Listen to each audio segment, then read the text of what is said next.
Hello everyone, আশা কৰো সকলো ভালে আছে।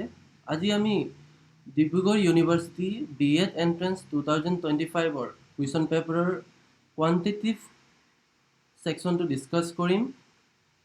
ইনিশিয়ালি আপোনালোকৰ বুজি পোৱাত হয়তো কিছু অসুবিধা হ'ব পাৰে যেহেতু এইটো আমাৰ ফাৰ্স্ট ক্লাস হয়। আপোনালোকৰ ডাউটছবোৰ ক্লিয়াৰ হ'বৰ কাৰণে ভিডিও সিৰিজটো কন্টিনিউ কৰি থাকিব কিয়নো প্ৰিভিয়াস ইয়াৰ কুৱেশ্যনবোৰ এনালাইজ কৰি হোৱাৰ পিছত মই আপোনালোকৰ মাজত প্ৰত্যেকটো চেপ্টাৰৰ ডিটেইলছ ভিডিও প্ৰস্তুত কৰিবলৈ চেষ্টা কৰিম। আশা কৰো আপোনালোকে ভিডিওটো চাই ভাল পাব। কিবা যদি ডাউটছ হয় কমেন্ট সেকশনত অথবা টেলিগ্ৰাম চেনেলৰ যোগেদিও জনাব পাৰিব। টেলিগ্ৰাম চেনেলৰ লিংকটো ডেসক্ৰিপশন বক্সত দিয়া আছে। সো আহক এতিয়া ভিডিওটো স্টাৰ্ট কৰো। আজিৰ আমাৰ ফাৰ্স্ট কুৱেশ্যনটো দিয়া আছে প্ৰফিট এণ্ড লছৰ পৰা, য'ত কোৱা গৈছে এ shopkeeper marks his goods 25% above cost price but allows a 10% discount. What is his net profit percentage? আমি কি উলিয়াব লাগিব? প্ৰফিট পাৰ্চেন্টেজটো। আমি প্ৰফিটটো ক'ৰ পৰা উলিয়াম? কষ্ট প্ৰাইচৰ পৰা, ৰাইট? কিন্তু ইয়াত কষ্ট প্ৰাইচ দিয়া আছে জানো? নাই দিয়া। আমাক কি দিয়া আছে? Mark price. সো আমি এই 25% টো কেনেকৈ লিখিব পাৰো? 1/4, ৰাইট? সো আমি এই 1/4 টো কেনেকৈ পালো? 25 divided by 100. So কিমান পালো? 1/4. So এতিয়া আমি মাৰ্ক প্ৰাইচৰ পৰা কষ্ট প্ৰাইচটো উলিয়াব পাৰিম। কষ্ট প্ৰাইচ এণ্ড মাৰ্ক প্ৰাইচ। যদি আমাৰ কষ্ট প্ৰাইচটো যদি 4 হয়, মাৰ্ক প্ৰাইচ কিমান আহিব? 25% above the cost price বুলি দিয়া আছে, ৰাইট? So 4 ৰ 25% কিমান আহিব? 1. So mark price কিমান আহিব? 5. Next কি দিয়া আছে? But allows a 10% discount. আমাক 10% discount দিয়া গৈছে। আমি ডিসকাউন্ট আমাক ক'ৰ পৰা দিয়ে? কষ্ট প্ৰাইচৰ পৰা নে মাৰ্ক প্ৰাইচৰ পৰা? আমাক সদায় ডিসকাউন্টটো ক'ৰ পৰা দিয়ে? মাৰ্ক প্ৰাইচৰ পৰা। সো এই 10% আমি কেনেকৈ লিখিব পাৰিম? 1/10. সো আমি ফাৰ্স্ট মাৰ্ক প্ৰাইস তাৰ পিছত আমি কি কৰু? সেল কৰু পাৰ্সেন্টেজটো দিয়াৰ পিছত। সো যদি মার্ক প্রাইসটো ইয়াত কিমান? যদি মার্ক প্রাইস যদি 10 হয় তো সেলিং প্রাইস কিমান আহিব? কিমান দিয়া আছে? 10% ডিসকাউন্ট। সো 10 ৰ 10% কিমান আহিব? 1, ৰাইট? সো আমাক 1 ডিসকাউন্ট দিয়া গৈছে। সো কিমান আহিব? Selling price 9। সো ইয়াত আমি কিমান পালো? মার্ক প্রাইস দুটা ভ্যালু পালো, কিন্তু মার্ক প্রাইসটো এটাই থাকিব। সো তাৰ বাবে কি কৰিম আমি? মাৰ্ক প্ৰাইচটো আমি ব্যালেন্স কৰি লম। সো ব্যালেন্স কৰিবলৈ কিমান আহিব? ইকুৱেশ্যনটো আমি ব্যালেন্স কৰি লম। 2 মাল্টিপ্লাই কৰিব লাগিব 10 আহিবলে। সো ইয়াত আমি 1, ইয়াতো আমি 2 মাল্টিপ্লাই কৰিব লাগিব। ইকুৱেশ্যনটো ব্যালেন্স কৰিব হলে ইয়াত 1 মাল্টিপ্লাই কৰিব লাগিব। সো কষ্ট প্ৰাইচ কিমান আহিব? 8, মাৰ্ক প্ৰাইচ কিমান আহিব?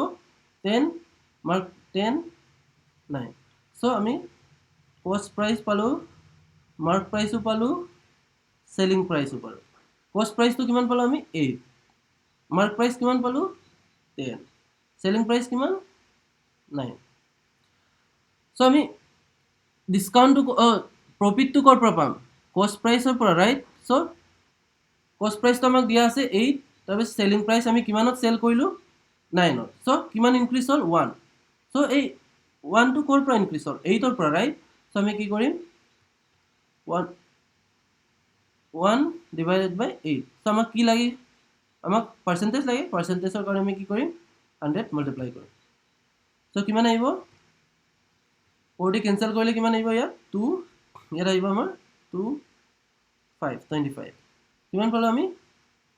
25 divided by 2 কিমান আহিব? 12.5%। আমি প্রফিট পার্সেন্ট কিমান পালো? 12.5%। এনসারত আছে নে? আছে। So B is the correct answer.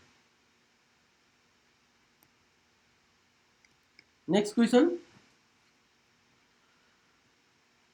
The length of a rectangle is 25 centimeter and its width is 18 centimeter. When the length is increased to 30 centimeter, what will be the width of the rectangle if the area remains the same? So আমাক first rectangular কি দিয়া আছে? length দিয়া আছে, width দিয়া আছে। So আমি area of a rectangle কি হয়? length into breadth, right? So length কিমান 25 আৰু ৱাইড কিমান 18 সেন্টিমিটাৰ সো এৰিয়া কিমান আহিব 25 multiply 18 5 is a 40 8 to 16 20 1 5 is 5 1 2 is 2 0 5 4 so আমি এরিয়া কিমান পালো 450 সেন্টিমিটার স্কয়ার আৰু কি কোৱা গৈছে when the length is increased to 30 what will be the width of the rectangle if the area remains the same দুটা ৰেক্টেংগুলৰে এৰিয়া কি দিয়া আছে সেম দিয়া আছে সো সেকেন্ড ৰেক্টেংগুলটোৰ লেংথটো কিমান 30 আমি কি উলিয়াব লাগে ব্ৰেডটো ৰাইট ৱাইড সো এটো এৰিয়া কিমান 40 since এৰিয়াটো both the rectangular same হয় কিমান আহিব 0 0 cancel 3 1 3 3 5 the 15 কিমান আহিব 15 centimeter so wide of the second rectangle আমি কিমান পালো 15 centimeter so correct answer হ'ব আমাৰ C next question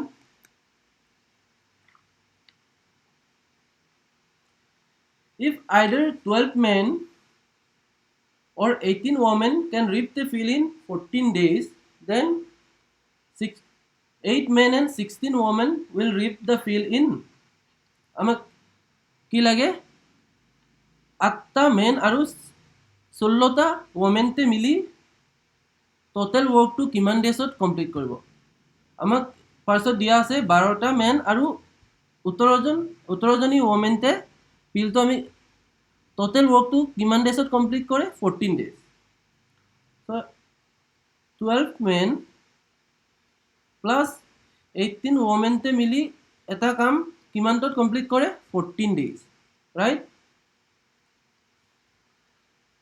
আমি কি উলিয়াব লাগে এই সেম কামটো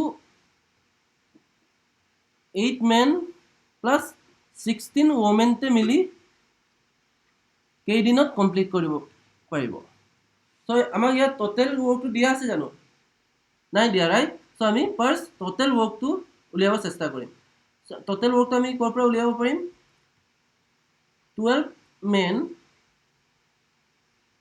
এটা কাম কিমান দিছত 14 12 to 18 women to 14 days এইটো আমাৰ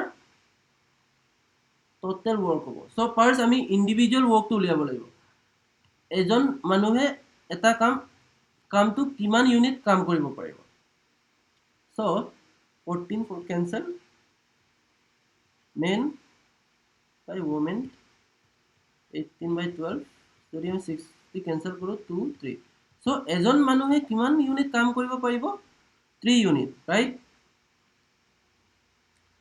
সো আমি টোটাল ওয়ার্কটো এতিয়া কেনেকৈ ওলাম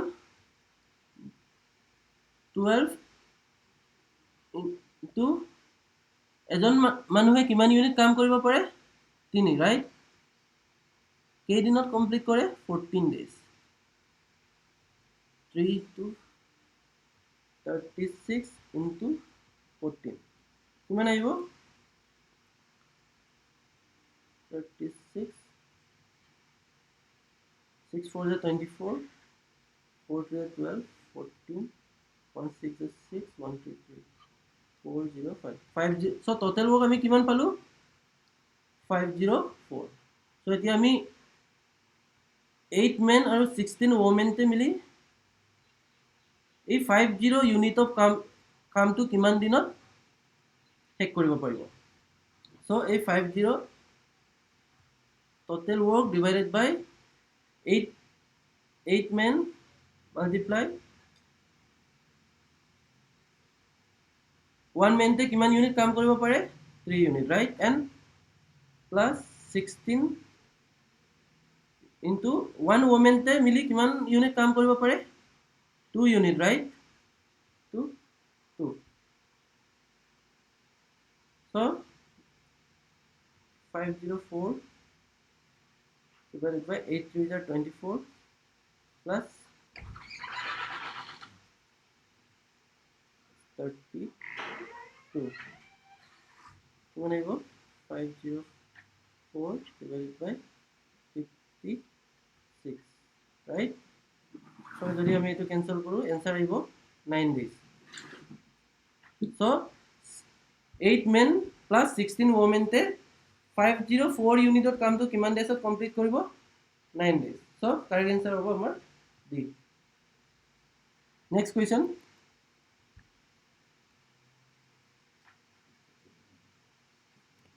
A sum of money doubles itself in 5 years at simple interest.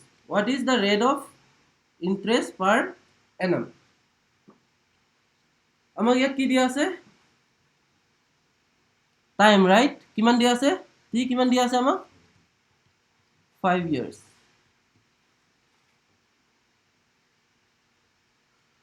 আৰু কিবা দিয়া আছে জানো নাই দিয়া না প্ৰিন্সিপাল দিয়া আছে না ৰেট দিয়া আছে সো আমি এটো কেনেকৈ উলিয়াম বাট ইয়াত কিন্তু কি দিয়া আছে a sum of money doubles itself in 5 years যদি আমাৰ total principal তো যদি 100 হয় তো ডাবল হলে কিমান হ'ব 200 right so এটো আমাৰ amount total interest তো মিলাই এটো আমাৰ principal ইয়াৰ মানে কি আমি ইন্টাৰেস্ট কিমান পাম ইয়াৰ 100 পালো right কিয়নো ফাৰ্স্ট আমাৰ প্ৰিন্সিপাল তো আছিল 100 rupees তো 5 ইয়াৰ্সৰ পিছত কিমান আহিলে 200 হল so that means আমি 5 বছৰৰ পিছত কিমান ইন্টাৰেস্ট পালো 100 ফাৰ্স্ট আমাৰ 100 আছিল তো 200 হৈ গল so that means ইয়াৰ পৰা কি বুঝল প্ৰিন্সিপাল তো আৰু principal is equal to simple interest আমি ফর্মুলা কি জানো simple interest is equal to principal into rate into time divided by 100 কিন্তু ইয়াত আমাক দিয়া আছে simple interest আৰু principal তো same that means আমি cancel কৰিব পাৰো so ইয়াত আহিব 1 into t by 100 so r into t equal to 100 আমাক কি দিয়া আছে টাইম দিয়া আছে 5 years this is 5 years তো আর আমি কিমান পাম 20 that means rate of interest কিমান হল 20% answer আছে yes c is the correct answer next question a train crosses a fall in 15 seconds and 200-meter long platform in 25 seconds. What is the length of the train? আমি কি ইয়াত কি উলিয়াব লাগে length of the train. So ইয়াত দুটা case দিয়া আছে ফার্স্ট কেসত হৈছে a train to fall to cross কৰে কিমান মিনিট কিমান সেকেন্ডত 15 সেকেন্ডত আৰু সেকেন্ডত কি দিয়া আছে 20 metre 200 metre long platform to cross কৰে কিমান টাইমত 25 seconds. So আমি কি জানো speed is equal to distance by time. So first case to saw here when a train crosses a pole in 15 seconds. When a train crosses a pole in 15 seconds. So speed of the train কি হ'ব distance divided by time কিমান দিয়া আছে 15 second so second কেসত কি দিয়া আছে 200 metre লং platform তো কিমান টাইমত ক্রস করে 15 second so when a train crosses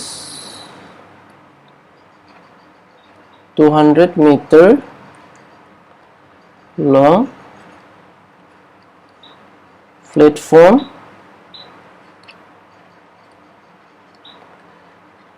in কিমান second 25 second so speed of train কি হ'ব সো এটা ডিসটেন্স তো এটা কি হৈ যাব length of the train plus the 200 meter long platform divided by time কিমান দিয়া আছে 25 সেকেন্ড সো এটা এই দুটা ইকুয়েশন ইকুয়েট কৰি দিয়া L by 15 equal to L plus 200 divided by 25. So কিমান আহিব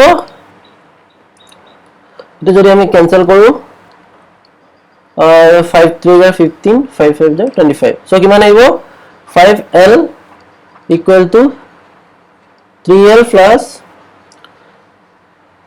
600. So 2L equal to 600. So আমি length of the train কিমান পাম এতিয়া 300, right?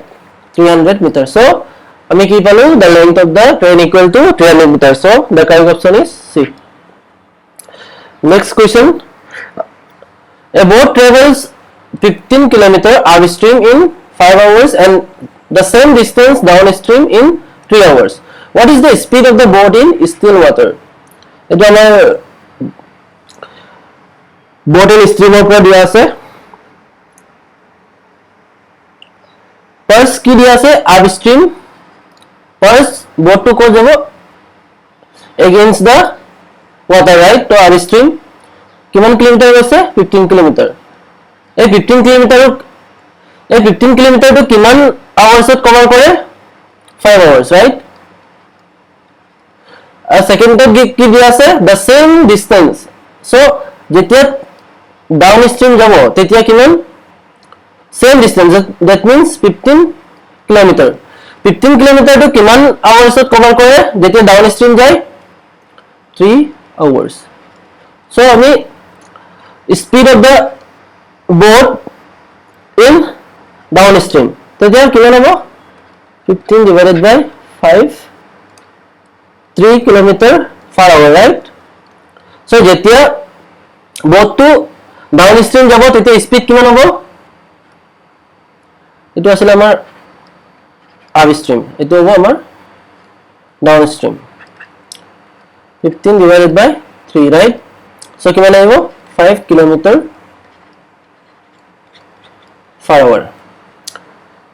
So এতিয়া আমাক কি লাগে what is the speed of the boat in still water? So speed of the boat in still water আমাৰ ফর্মুলা কি downstream plus upstream, right? Divided by 2. Now downstream আমি কিমান পালো 5 and upstream 3. So 8 by 2 4 kilometer per hour. So the speed of the boat in still water আমি কিমান পালো answer 4, right? So next question. The average age of 10 members of a committee is the same as it was 4 years ago. Because another member has been replaced by a young member, find how much younger is the new member.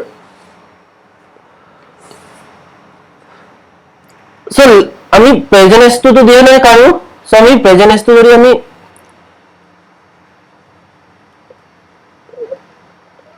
let the present age of 10 members be a আমি 10 members or present tense আমি কি ললো a, right? So total present tense কি হ'ব total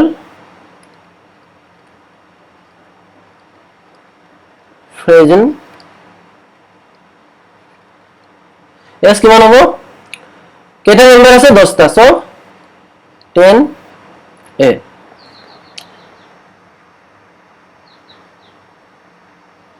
আৰু কি দি আছে is same as it was 4 years ago যদি total present tense to 10 হয় তো 4 years ago কিমান হ'ব 10 a minus 4, right?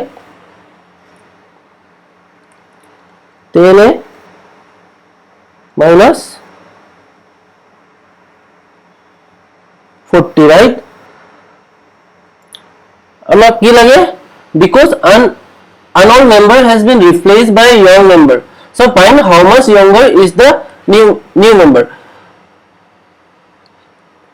আমাক কি দি আছে 10টা মেম্বাৰ আছিলে তাৰ প্ৰেজেন্ট তাৰ এভাৰেজ এজ প্ৰেজেন্টৰ এভাৰেজ আৰু 4 years আগৰ এভাৰেজ এজটো সেম দিয়া আছে সেম হ'ব তাৰপিছত কি কৰা হৈছে another member has been replaced by a younger member তাৰপিছত যেতিয়া 4 years ago আছিলে তেতিয়া এইটো আছিলে তো তাৰপিছত এতিয়া প্ৰেজেন্ট এজত 4 বছৰ পিছত কি হ'ল মানে এজন মানে younger এজে ৰিপ্লেস কৰিলে এজন older মেন্টক সো এতিয়া কৈছে যে how much younger is the new member so নতুন মেম্বাৰ এটো প্ৰেজেন্ট এজটো 10 হয় right so total member of age of the total 10 member so এতিয়া মাইনাস কিমান হল 40 হল so that means কিমান 40 years younger হ'ব কাৰণ 4 years ago আৰু 10 years after 4 years এভাৰেজ এজটো তো সেম হ'ব লাগিছিল কিন্তু ইয়াত কি হ'ল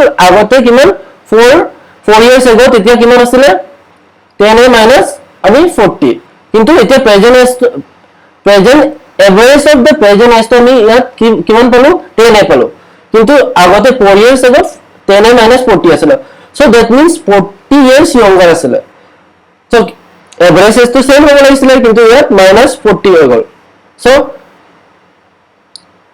the new number is 40 years younger that means B is the correct answer so thank you আজিৰ কাৰণে ইমানেই আছিল